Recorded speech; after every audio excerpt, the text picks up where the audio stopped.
مساء الفل كل اللي بيتفرجوا علينا أو بيسمعونا في حلقة جديدة من Giving Back. Today's episode is in English and we're welcoming Nate Buttner, producer of Little Big Films. Thank you so much. So Nate, it's a pleasure to have you here with us today. Pleasure's all mine. And yeah, we'd love to know your story and, like how, your career actually evolved. So tell us where it all started and yeah, let's take it from there. Brilliant. Yeah, I had an interesting run at it.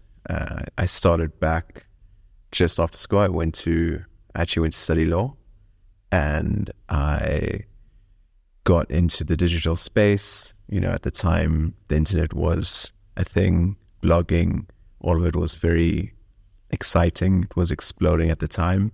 And with the rise of blogging, first came photos, second came some moving pictures, and I sort of found my way through the digital agency space just with sort of native needs for content.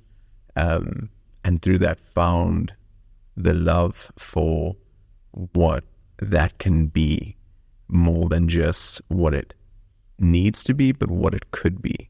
And I think that is what really lit the fire within me, where now every client brief is, exciting until it's not, because it could be something insane. And sometimes it is. Sometimes it's the most fun I've ever had in my life. So yeah, I started through a digital agency with a friend of mine at the time, Nils. Him and I were involved with sort of some club scene stuff together, social content for them, and he had a digital agency at the time and brought me in, and eventually got to a point that I headed up a studio based out of Cape Town, Woodstock specifically, beautiful cultural space, and he was setting up the digital agency, and eventually it got to the point that we actually closed down the agency and just focused on production. We ran a studio, grew into a bit of a creative hub where we had some shared desk space that guys would rent, sort of hot desks. And really we developed such an awesome community from that and grew from that because we had a documentary filmmaker in for a week that was in Cape Town working on a new docu, and he was from Germany, and he would share all of his kind of like tips and tricks and cool experiences that he's had. And then we had a designer that was there on like a 3-month period, and he was unbelievable illustrator. And, just from all the different personalities, the creative minds, I found myself growing far more from that than I expected.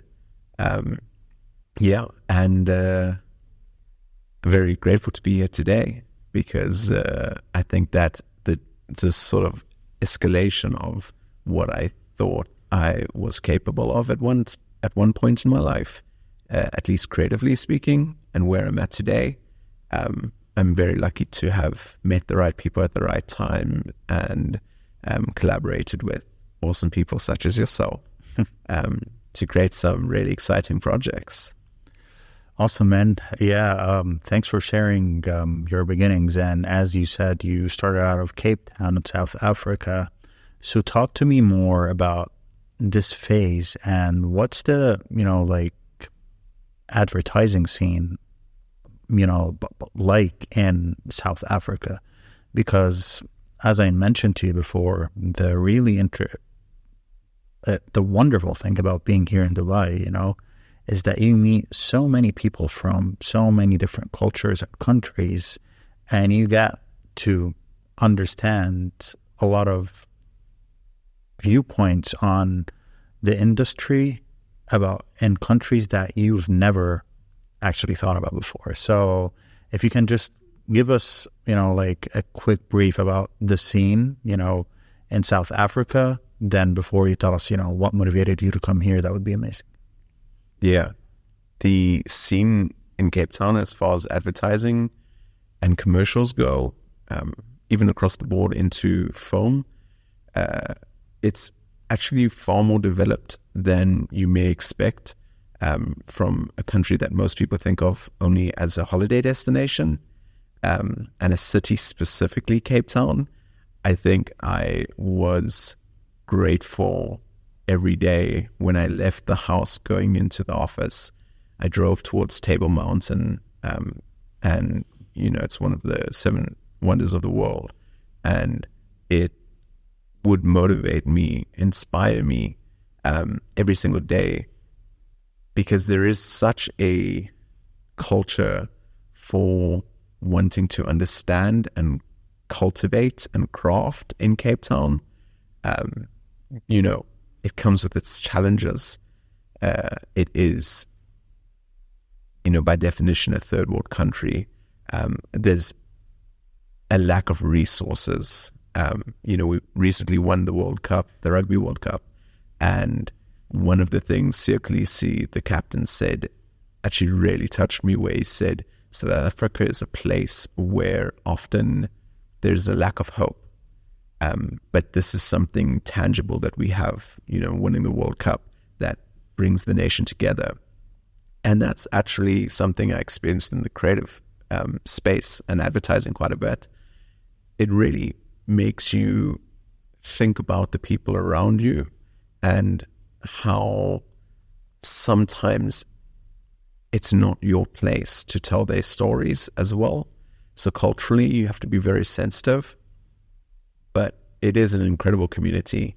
There are parts of it that can be very cliquey, and there are parts of it that are so far ahead of what they're getting opportunities for. And I think that's why we see a lot of South African producers, creatives throughout agencies across the world, especially in a place like Dubai, especially in a place like London. Honestly, wherever, man. I mean, honestly, yeah, before coming here, through a film festival, I had 2 South African friends.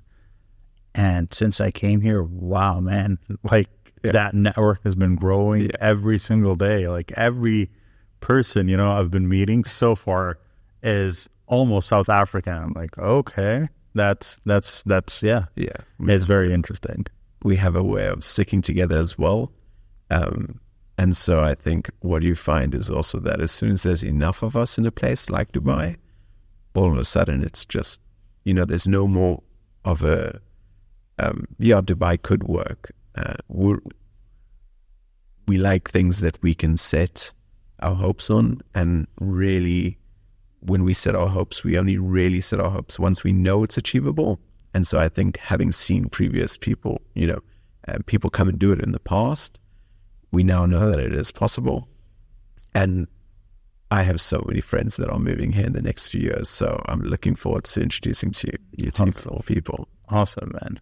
So, as you said, you've been involved in the industry in South Africa, but then all of a sudden you just decided to set your sight over here on coming to the Middle East, specifically Dubai.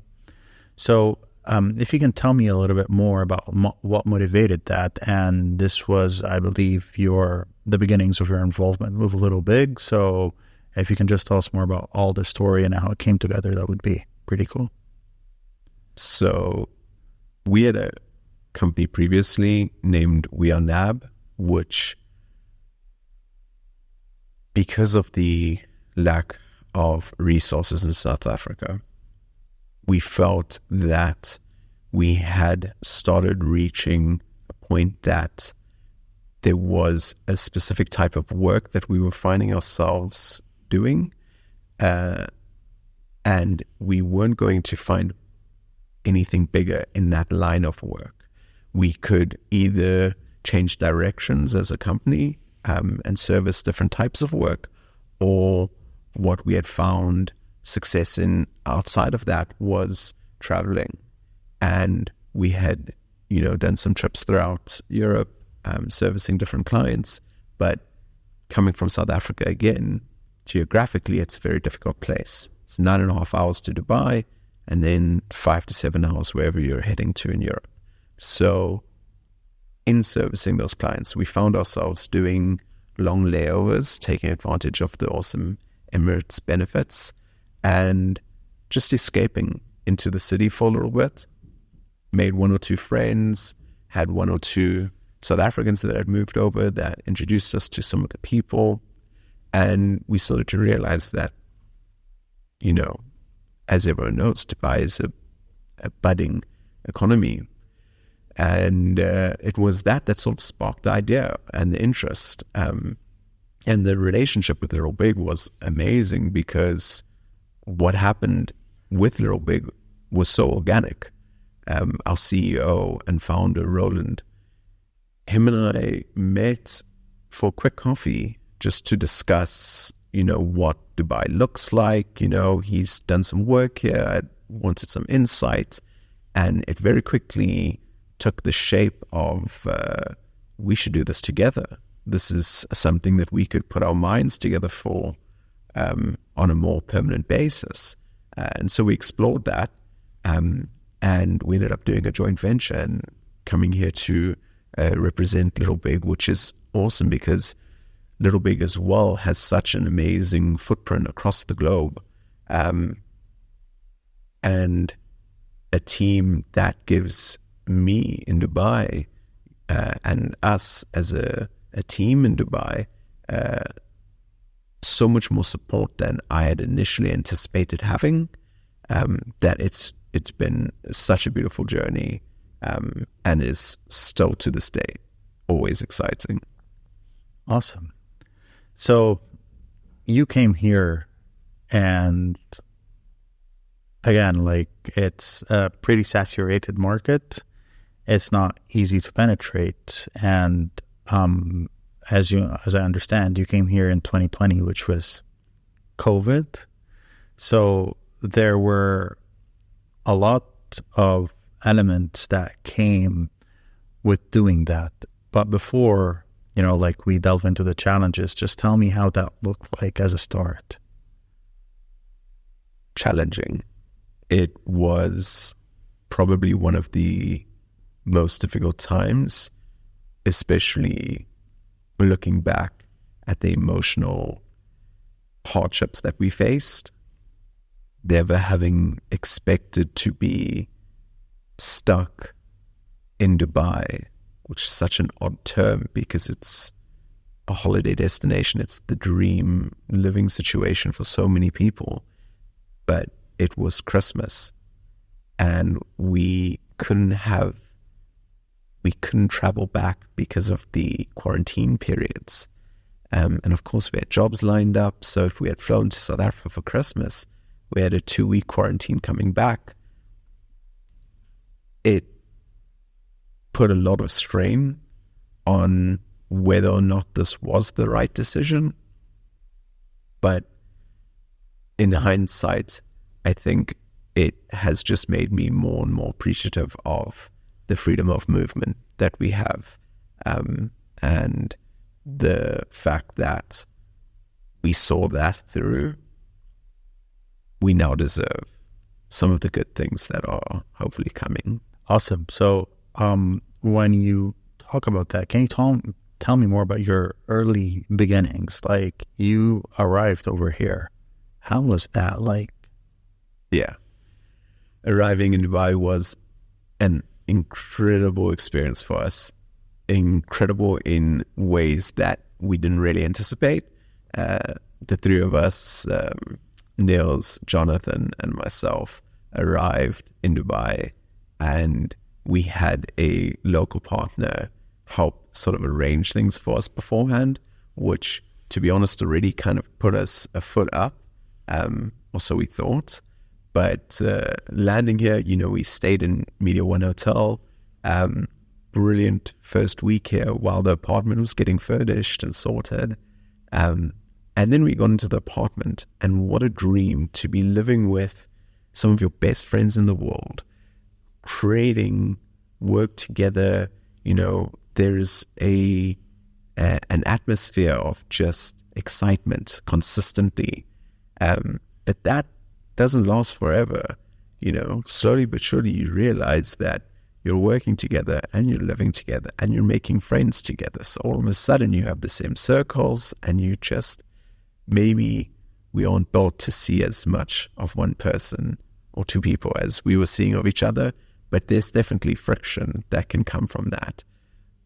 But I think that we handled it really well in that we now, slowly but surely, as time passed, we got our own places and we got some comfort, and, we're not on a yacht every day, as some people might think in Dubai, but we live a very comfortable life comparatively than when we first landed. And I think the juxtaposed sort of experiences really help us appreciate what we have now and our independence once again. How long did that take for you, to come out of that hustle period where, where you're living life, I would say sort of like on minimum wage, till you got to a point where you felt that, okay, I think we can start, looking into living a little bit more comfortably than when we started off here? So the interesting part with that is that we did make decisions that made our life more difficult, but needed to be made as a hardship of business. We had put together a 6-month sort of budget plan to repay ourselves as investors for the initial move and setting up entities and all of that. And that target that we had for 6 months, we hit in 6 weeks. Oh, that's amazing. So we initially thought this is a gold mine, but we realized that actually just completely changing our lives instantaneously would have been detrimental to the business. So we had to be humble about it and also realize that it's not always going to be those great 6 weeks that we first had. So to be honest with you, we were stuck for just over a year, I'd say a year and 3 months, and living together. We probably would have wanted to move out around 6 months in. So the last 6 months were interesting. But we also have now got memories that will last a lifetime, and definitely understand each other more than we probably should. Okay, so tell me about the type of projects that you made coming in here in the beginning, and how, I would want to touch also on the size of them as start till you actually reach the point where you made your very first big project, is something that you would consider your big project. And I would want to know more about that. So take me through all of that period. So when we started, I think what our mindset was that we need to get into the right rooms, which is notoriously very difficult when you don't have the right relationships. You don't have, people don't know your name, either personally or as a brand. And what we found really effective for ourselves was to almost go back to our roots. I come more specifically from an editing sort of background, and that was where I really honed my craft, was as an editor, and then slowly looking after editors as a post producer, and then producing more. And what I found when I landed was that by humbling myself again to just get into a room as an editor, I would learn more about how people communicate. Being in a new region, we have challenges as well with how you communicate, what are expectations, deadlines. What does 30th of November mean to you? Is that 9 a.m.? Is that 5 p.m.? Is that 5 p.m. GMT? It's always a different story wherever you are. And so we found ourselves just doing our best to get into very small spaces, but let our voices be part of the conversations. And what I will say that we found really amazing is that people aren't gatekeeping opportunities. There may be a saturation in the market right now, but nobody's gatekeeping opportunities. They are willing to share an opportunity even if there is nothing in it for them. Because if you win, they will win. And by human nature, if you've helped me win, I will help you win wherever I can. And I think that was genuinely my favorite part about Dubai, especially in contrast to some of my experiences in the past. I felt like the people that I worked with were winning more than I was at the time, being new in the region, and they could not wait to see me win. And so some of our smaller projects came through opportunities that maybe we didn't even deserve at the time.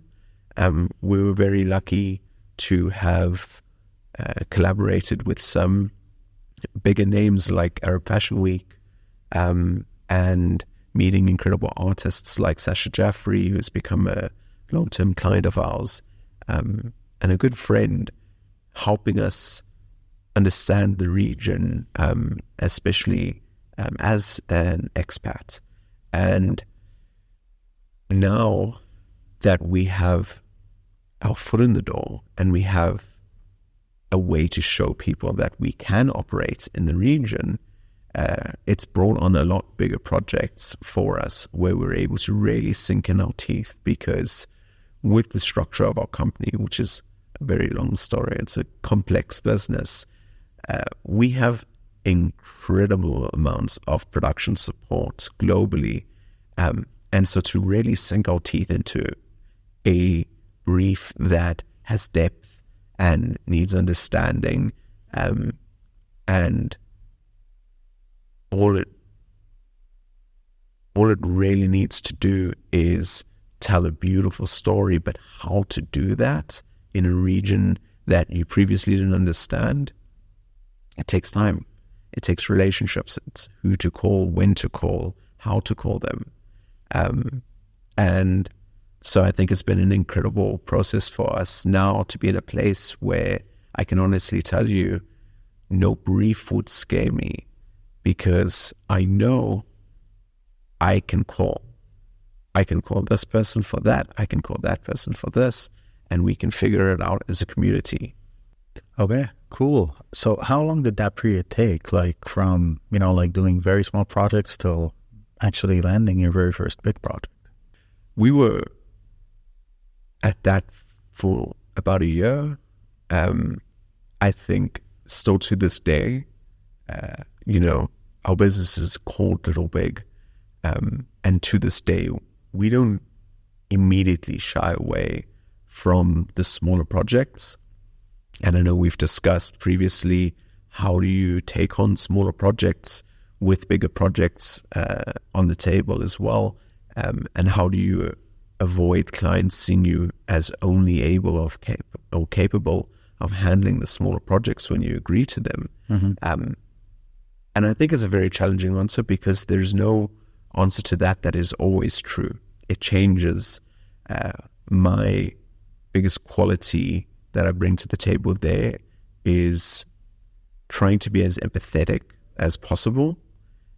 And what that translates to, practically speaking, most of the time, is making sure my client knows that this is the most serious thing that I'm doing with my life right now. Even if you have a 10,000 dirham budget, you deserve the world, because it's all you have. And I think there's a sense and appreciation from the client side when they know that you're taking them seriously. If they're serious, then that translates. And I'm only speaking about my experiences right now. I know there's a lot of different experiences, but my experiences have been that when you help them as well in a bind, they will be forever grateful, and that opportunity cost, even if you lost money, even by using internal resources, you may lose money on a job, but helping them, they will help you later and they will be appreciative. And we've seen it time and time again with clients. It's not necessarily something that we want to advertise. You know, we wouldn't exactly run a sponsored post for this, but it's the human side of business for me. Understanding that sometimes a budget is a budget, and the person in front of me that is dreaming about a creative that they've developed or had developed, they have a budget set that is out of their hands. And if they are genuine about wanting to make it happen, that we're on the same page, we're on the same team. But that's not always the case. So you really need to read that room as closely as possible. That's a very interesting point. But on that note, when you're saying something like that, if a client like wants to check out your portfolio and, you know, let's say it's a massive, you know, like client over here, they actually have a pretty decent budget and you want to position yourself as someone who handles the big projects, you know, you're capable and you're going to be able to do that. But when they check out your portfolio, and that's just that entry point of getting to know each other, they see a lot of small projects that don't have the same quality of the bigger projects. How are you able to just make sure that your positioning in front of them is going to be the same, that you're capable of doing these big projects, not the smaller ones? It's a challenging question because the honest answer is sometimes you need to curate your portfolio, and some work is sometimes best kept to be shared when necessary. But I think that in positioning yourself as a portfolio piece, it's helpful to clients to also understand what that was and why it was there.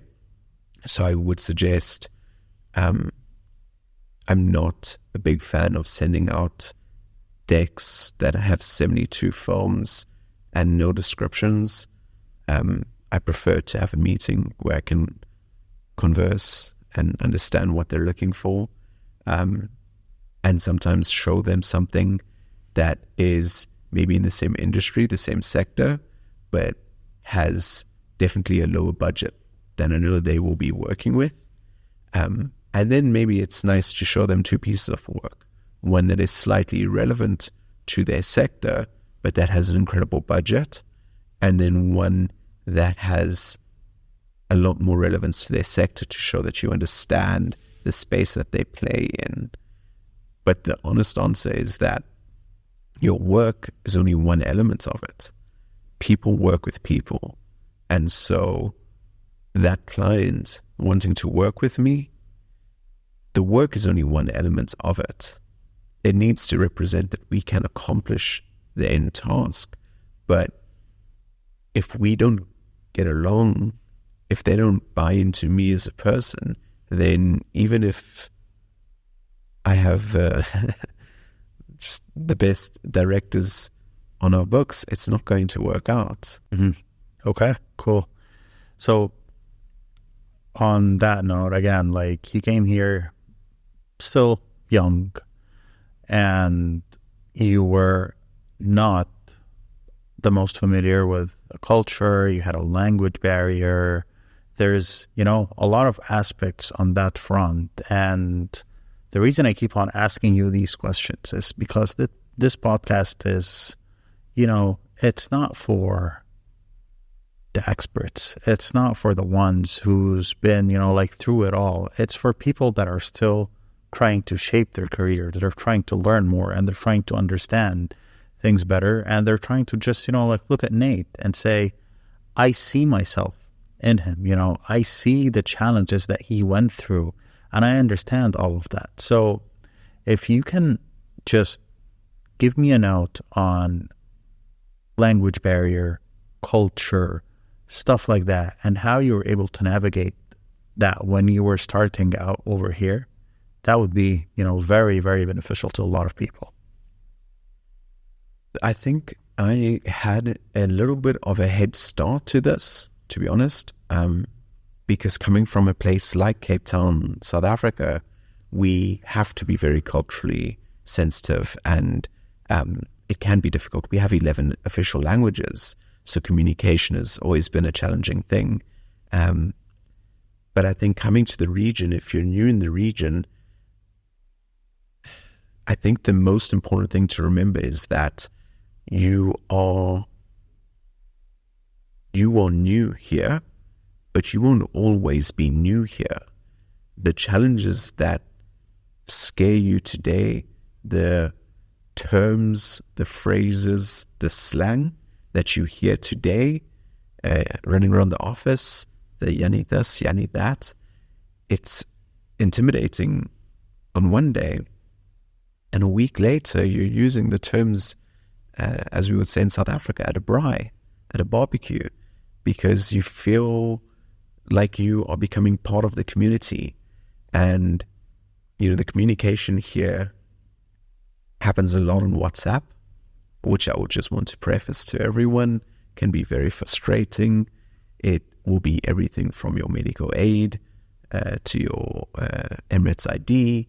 Everything is done on WhatsApp. Don't be scared of it, but make sure that you are open to new experiences, because there are a lot of communities in the Middle East that, and again, this is only speaking to my experience coming from Cape Town, South Africa, with a lot of Western media there. And I wasn't fully aware of so many of the beautiful communities and the interpersonal connections between them and the relationships, and the pride that exists. But the pride exists in a way that I'm proud, and that's why I'm inviting you in to see. Let me show you how excited I am about my culture, my heritage. I remember going to Al Ula in Saudi, and walking through Old Town, and the pride of this place and the heritage behind it, it was overwhelming. And so anyone that is new in Dubai, anyone that is visiting, that is even just coming to work for a week, I would say embrace the culture. Not necessarily get your guide, barbecue braai in the 4x4 tracks. Go with a friend. Chat to your friends about taking a day trip, driving up anywhere 2 hours of Dubai. There are so many beautiful places to explore as well. It's not just Dubai. You can go to Hatta in the mountains. You can go, there's so many places. Oman is unbelievable as well. I definitely have had a lot of fun exploring, and I'm looking forward to making more meaningful connections this side, with different cultures, with different experiences. Awesome. So in navigating business over here, and again, like in a previous conversation, you told me that Little Big is sort of like a through the line kind of on its framework. You can do it from concept to screen. But so who do you have conversations with? Do you talk to direct clients only, or do you form relationships with other production houses or with agencies? Like, how would you go about it over here, and who would consider you a competitor and who would consider you a partner? Tough question, huh? Very challenging question. Yeah. So being able to offer through the line, I think the incredible thing working directly with clients is that it's a full service solution. It's a one pit stop. But when we're working with agencies, it means that we understand a lot of the internal structures and struggles that they have, even if that's in like an educational pillar with a client, and they're trying to explain something to the client and it's not clicking. We've been there before. So it allows us to be on the same page more often than not. And in terms of competition, it's an open market, so it's open competitive market. I suppose everyone is competition at some point, but at the same time, the next day they could be your best friend working on a project together, bringing something that is only a dream without them, but a reality with them. So I think it's an opportunity for us to be little big. Sometimes we're just a little part of it, even on a big project. And sometimes we're a big part of it, even if it's a little project. Awesome. I mean, that separation is very something that I would say I'm very invested in learning more about, because just being able to navigate the market while saying I could be your collaborator today and I could be your competitor tomorrow. Not sure how easy is that for a lot of competitors for it to be well received. Yeah. But yeah, it's an interesting answer. So thank you for sharing it. So when we're talking about the journey on coming here, okay, and it's different for everyone, what would you say your advice is for somebody that is actually coming to Dubai? What would they need to prepare for in advance and take into consideration? No matter how you're entering the market, it's a saturated market, which means that there's people doing all of the different things that you could be doing, but they're all doing it in different ways. And that is part of what makes the industry in Dubai amazing, is that there are so many people doing the same thing and different things the same way or differently. And there is no correct roadmap to doing it. The most important thing, more important than anything else, is to take care of yourself, to remember that you are the only one in the world that can actually take care of yourself, and to always show up. Whatever that means, show up. That's 50% of the work done. And if you can take care of yourself and show up repeatedly, I think that's a secret formula for so many things. But it is the essence of what I found made life attainable in Dubai. Okay, and on let's say a more practical front, where we're talking about this being one of the most expensive cities in the world, and you're starting out here, you're very limited on the money that you actually have, and you're still trying to penetrate the market. So how can somebody at least try to make their first 3 to 6 months, which are probably going to be the most challenging till you have a foot in the market and people start to notice you and you're starting to get actual work? What would they do in your experience? How can they live on a dime? First things first, cook at home. I think Dubai is one of those places that it's the luxuries that really cost. So cook at home. Use the infrastructure in terms of public transport. If you need to get around, plan your trips. It takes a lot of time. And in terms of getting into the market, there are so many incredible meetups, film meetups, Like Minds, Film Society, to name a few. Be involved with the community, get to know everyone. And I think that is how you get through your first 3 to 6 months. That's a very, very helpful answer. So talk to me about rejection and failure. Good friends of mine. Unfortunately unavoidable. Don't take it personally. my biggest suggestion would be, don't take it personally.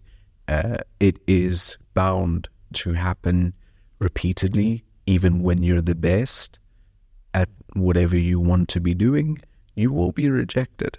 And it's crucial to make sure that, my favorite saying is, never a failure, always a lesson.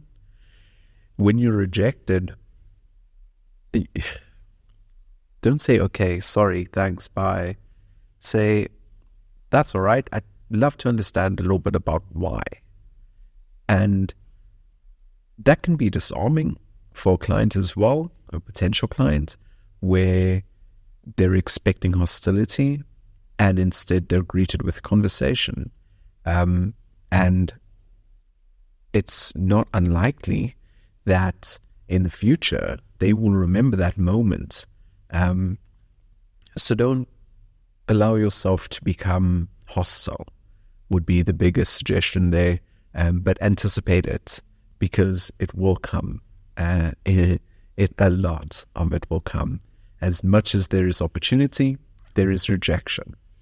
But when you win, all of that rejection makes that win so much sweeter. And that's why we celebrate our victories. Love how you said, good friends of mine, because that's actually very true, I believe, for everyone. So on the note of rejection, failures, and I would say crisis, how do you handle a crisis on set?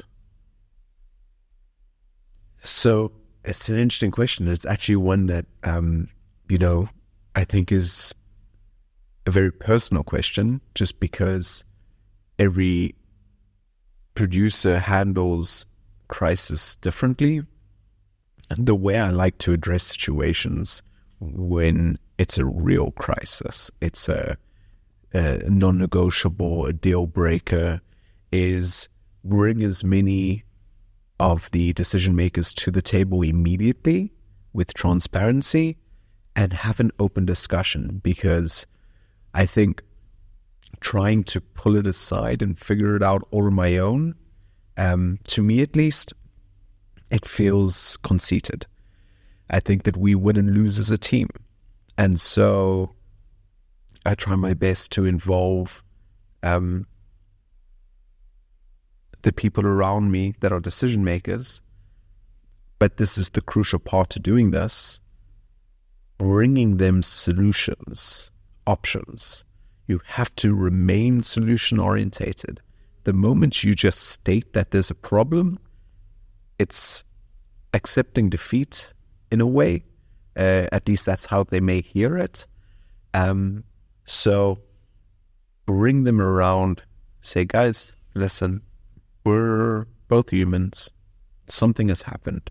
Whether it was in your control or out of your control, be as honest as possible about what has happened, what are the ramifications of it, and offer a solution. Maybe more than one solution if there are different options. And then, not to inundate them, but sometimes if you have an initial idea of what the pros and cons are, you can explain that to them and walk them through it. You will know if your client is not the type to do this with. And if they aren't, then I think the way to handle it is to make sure that you have the support you need in your team, and repeat exactly as I've said, but just with your trusted team, and then execute to the best of your ability. Because what can help when there is a crisis, even if it's something that you can't solve the actual crisis, is making sure that your solution is so good that it seems like we're lucky that we had a crisis. So 3 years in,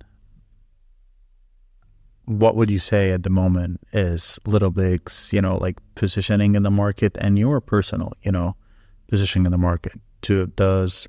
How many, I would say, competitors know you, whether it be, like agencies or production houses, and how many brands are familiar with you as well?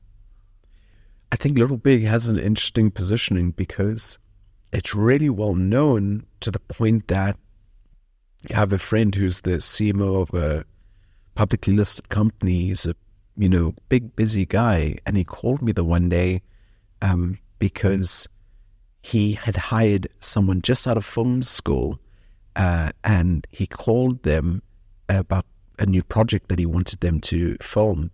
And they sent him one of our videos as a reference for something they wanted to do in the region. And they said, I follow Little Big, I know Little Big. And so it's difficult to always understand because you don't see the conversations happening in all the different rooms. But I must say that I've been lucky and blessed to have been in the position where I walk into a room and I introduce myself and people have heard of the brand, or they've heard of me maybe. And I think that comes down to the community. Again, not gatekeeping. People want to see other people win. The amount of times we throw each other's hats forward is represented by the fact that I feel comfortable introducing myself in any room, and that they will at least have heard a whisper at some point. Of course, there are the names that are far bigger and they have the roots in the communities, and we love and respect them for it. But there's an opportunity, I think, also for everyone to have a piece of the pie, because Dubai is a big pie. Mm-hmm. Awesome. So I'll ask you, as a learning outlet, what do you do to learn so you can develop your skills and become better? I think the learning happens through the collaborative relationships, and that's why I'm so grateful for them. As you asked me about crises and how to deal with them, I was just recently on a project now where I was one of 3 producers, and all 3 of us had very different methods of dealing with things. And putting our heads together, we found a balance between the 3 of us. Instead of pulling hierarchy, instead of asking ourselves whose is best, we put ourselves together and we developed a way of dealing with problems on that specific project together, that each of us felt like we were being heard, but at the same time we were pulling value from each other's different methods of dealing with things. I think collaboratively is the number one way to grow, especially in a place like Dubai, where you can be working with a Russian team tomorrow, and the next week you're working with a Lebanese team, and then an Egyptian team, and then a South African team, and then a British team. It is a place where you will experience so many different approaches to things, and sometimes just to listen is the best way to learn. Awesome. Okay. So the podcast, it's called Giving Back. So what does giving back mean to you? I think the number one word that giving back means to me personally is not gatekeeping. I have had so many incredible people come through my life, whether for a season or an extended period, that really took the time to talk to me and walk me through what they were doing. Sometimes just telling me what they're doing, how they're doing it, why they're doing it, and allowed me to pull so many of my own insights. And so I thank you for, building a platform like this where we're able to talk about these things and have honest conversations about some of the difficulties, because giving back doesn't always have to be a physical thing. It doesn't have to necessarily be a donation. Right now, I would appreciate if we could all just take a moment to share more our experiences or our challenges, and be honest about them. Validate everyone else's experiences, because I promise we are all having the same shared experience, and we can deal with it and figure out how to solve things together. So I hope something that I've said has been helpful to someone. I mean, definitely, yeah. I'm pretty sure a lot of people are going to watch this and relate, especially, I would say, specifically people possibly coming out of South Africa, like youngsters and trying to make their way over here. But the interesting thing is it's not just going to be people from South Africa. Like our biggest, viewership right now is from Egypt. And I'm pretty sure a lot of people from Egypt are just thinking of making their move to Dubai. So everything you said over here, I believe, is going to help someone, in their own way and along their journey. So the final question that we always like to conclude with is, looking back, what would you say to 18-year-old Nate? Cut your hair and keep going. Keep going. Put in the work. And well done. I think 18-year-old Nate was a very fast developing young man, and he had no idea where he would be today. But the same was true from 13. So well done. Cut your hair, and I'm looking forward to your future for you. Lovely answer, man. It was great having you on Giving Back, and for you to be one of, our very first few episodes coming out of, not Egypt, but from the region, which is what we're trying to do and grow. So thank you for the time. And I look forward, to see everyone's reaction to the episode and, seeing the Giving Back culture spread more and more. Thank you, Nate. Brilliant. Thank you so much. Appreciate it.